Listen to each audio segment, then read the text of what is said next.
Kabidhi nini na unategemea nini? Hii ni summary tu ya taarifa fupi ambayo ina viambatanisho vitatu ambayo ni kumbukumbu ya matukio ya utekaji, viambatanisho namba 1. Ya pili ni hali ya sasa ya kiraia, demokrasia na uhuru wa kujieleza nchini. Ya tatu ni uchambuzi wa ilani za vyama vya siasa kuhusu katiba mpya na mapendekezo kuhusu maridhiano ya kitaifa. Kwa hiyo tunaomba tukabidhi kwa naibu katibu mkuu. Asante. Fikiri huu mwelekeo tulionao sasa tuendeleze kwa mustakabali mwema na kuchangia mustakabali mwema wa nchi yetu. Katika haya mlioyasema, nikianzia na kukomesha wimbi la utekaji. Yeye mwenyewe mheshimiwa mgombea alisema na alitoa maelekezo kwa vyombo vya ulinzi na usalama kukomesha hili.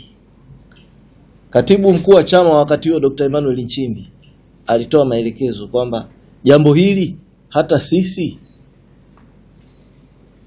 halitusaidii sana. Kwa sababu sisi ni chama cha siasa. Kila siku ajenda yetu kubwa ni kupata sapoti kubwa zaidi ya Watanzania. Kupata sapoti kubwa zaidi ya wadau wote.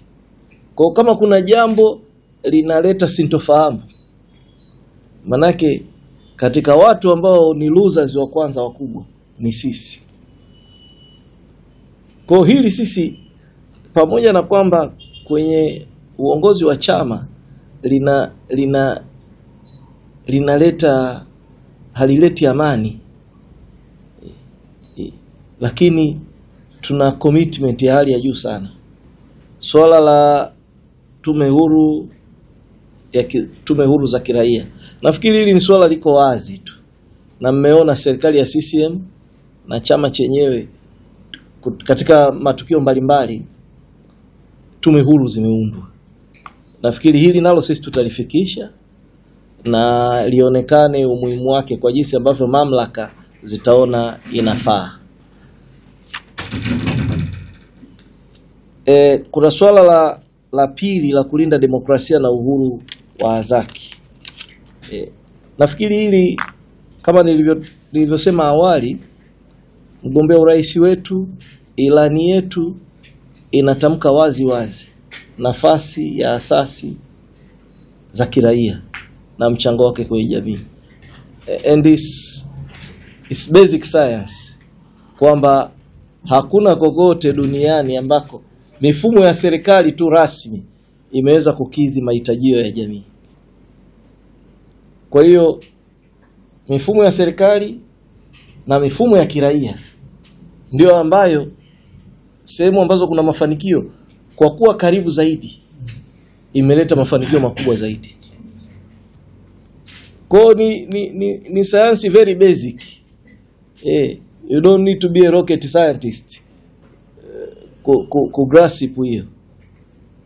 Kwa hiyo sisi kama chama tawala wazoefu, hili ni jambo ambalo mjue kwa uhakika, ili tutalizingatia. Na evidence ipo, na hatuna interest nyingine zaidi ya kufanya nchi yetu iendelee kuwa kisiwa cha amani, nchi yetu iendelee kwa maendeleo makubwa zaidi. Tuna maendeleo makubwa tumepiga hata awamu hii ya 6, lakini bado tunahitaji maendeleo makubwa zaidi, na hatuna namna ya kukwepa huu wajibu ambao mmeutaja hapa. Swala la majadiliano ya kitaifa, maridhiano, nafikiri hili hata mheshimiwa mgombea wetu amelitaja mara kadhaa kwamba ndani ya siku 100 kutatengenezwa mfumo ambao utatuleta karibu zaidi kama jamii. La kuzingatia hapa ambalo mimi nimelipata ni kwamba sasa mfumo huu uwe shirikishi zaidi. Nafikiri ndio message kubwa niliyoipata hapa. Na mmetoa mifano huko nyuma tumewahi kufanya nini. Lakini na nyinyi kwa maono yenu mmesema wapi tulikuwa tunakwama. Tuna introduce mfumo, lakini unakuwa kama tunaamini taasisi moja labda ambayo imeshauti sana, labda hiyo ndio involved. Lakini message yenu sasa ni kwamba hebu uwanda uwe hapa. ili tufike mahali tuwe kwa pamoja tunaonekana kweli tumepata pa kutokea kwenye jambo husika ambalo ni burning kwa wakati huo. Kwa mimi nasema hili tutalifikisha na tunaona lina mantiki kubwa, na ili kupata mafanikio ya pamoja hatuna namna. Lazima tuzidi kuongeza ukaribu na mashirikiano na kuweza kupata mawazo ya almost kila mtu.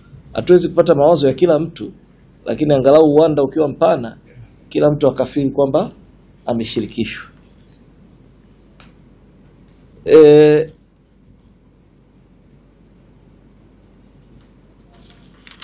Mimi jukwaa la katiba sina wasiwasi nalo.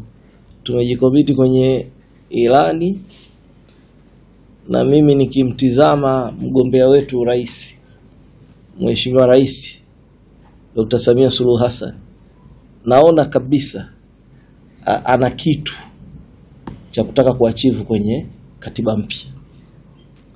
Na mimi nafikiri tumejadili sana, tumesema sana, mchakato uliopita ndugu yangu Kibamba ameuelezea umepita, kuna hatua kubwa tulishapiga. Lakini mimi nasema kuna mambo ya kutizama, katiba ndio sheria mama.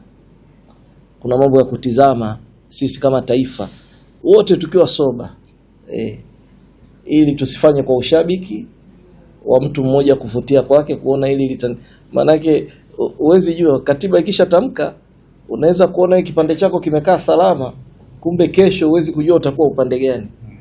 Na inawezekana upande ambao ulidhani wewe utakubana labda kesho ndio utakao kudhurumu zaidi.